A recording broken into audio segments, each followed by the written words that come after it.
It all happened about a decade ago. I was living in a bustling city that became unbearably hot during the summer. I craved a retreat to the countryside, a place where I could wander through quiet woods and be surrounded by lush green trees. With my small, cherry-red convertible and a trusty map, I set off one night, driving away from the city lights. That year, we were blessed with a perfect summer. The early morning sun warmed the landscape, painting the sky in brilliant shades of blue. The air was filled with the sweet melody of birds singing in the trees. I felt a sense of freedom and joy as I drove. But then, without warning, my car sputtered and came to a complete stop. "What's wrong?" I wondered, a knot forming in my stomach. The realization hit me like a ton of bricks. Oh, no, I'm out of gas, stranded.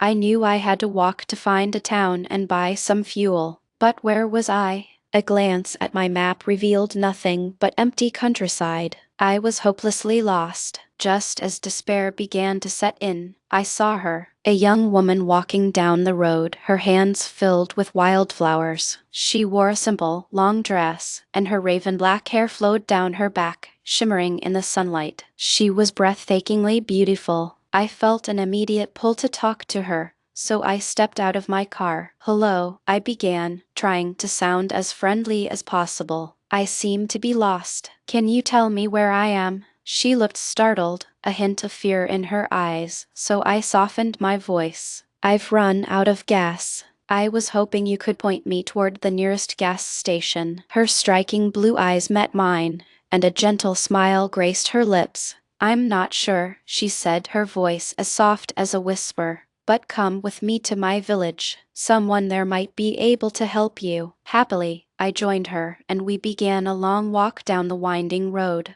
I consulted my map again, puzzled. There isn't a village marked here, I thought. It must be a very small one. Soon, we arrived. The village was like something out of a storybook, old, charming, and quaint. The houses were traditional black and white cottages, and the air was filled with the sounds of farm animals. The woman, who introduced herself as Amelia, stopped in front of one of the houses and smiled at me. "Please come in." I stepped inside. The house was spotless but peculiar. A crackling fire burned in the hearth with a pot of food simmering above it. I suddenly realized how hungry I was. "That's odd," I mused. "They must not have electricity." I met her parents, kind and welcoming people, though their clothing seemed to be from another era. "Sit down," the old man offered. "You must be thirsty after your long walk." He handed me a mug filled with a dark, strong-smelling drink.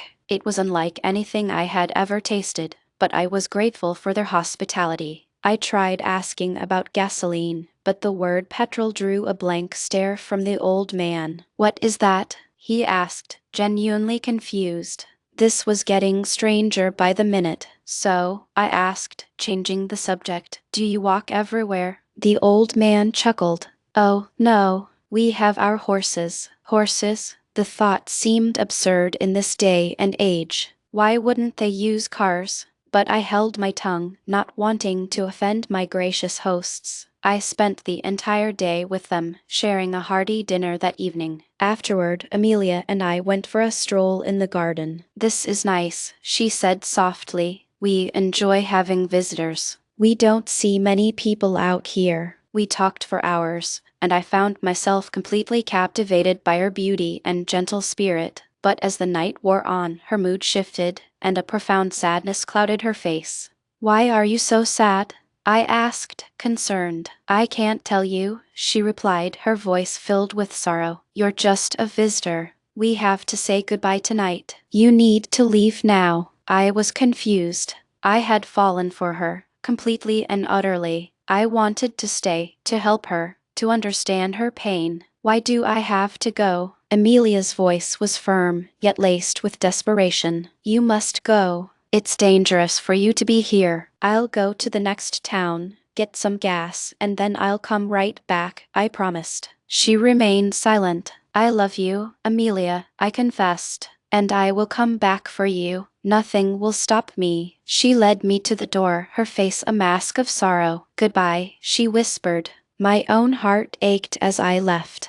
It was midnight, and the darkness was absolute. I walked for what felt like miles, exhausted, until I finally saw the distant lights of a town. After filling a can with gasoline, I asked the attendant at the garage about Amelia's village. He gave me a strange, unnerving look. "What village?" he asked. I described the old houses, the people in their old-fashioned clothes. His strange look intensified. He paused, deep in thought, before speaking. "There was a village there once, but it's long gone now. There are stories about it, strange stories." "What kind of stories?" I pressed. He hesitated, then leaned in closer. "They say there was a terrible fire. The whole village was wiped out. No one survived." "How did it happen?" I asked, my blood running cold. "And why?" "It was Oliver Cromwell," he explained. "He was furious with the villagers for supporting the king during the war." I was speechless.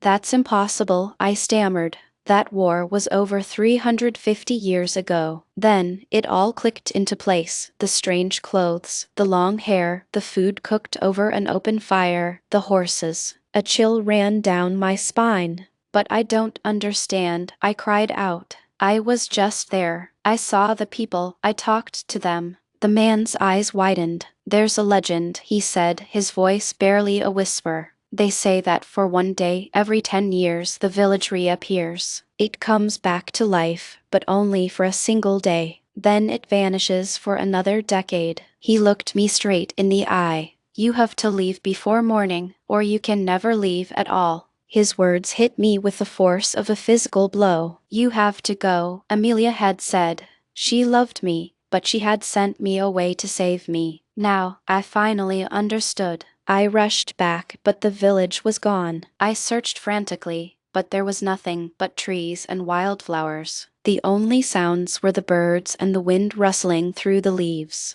Overwhelmed with grief, I collapsed onto the ground and wept. I will never forget that day or the woman I loved and lost. I will always remember Amelia. And now, I only have to wait 2 more months. On the right day, the village will return. I will go back and find her, my love with the long, black hair. And this time, I won't leave before morning. I will stay with her forever.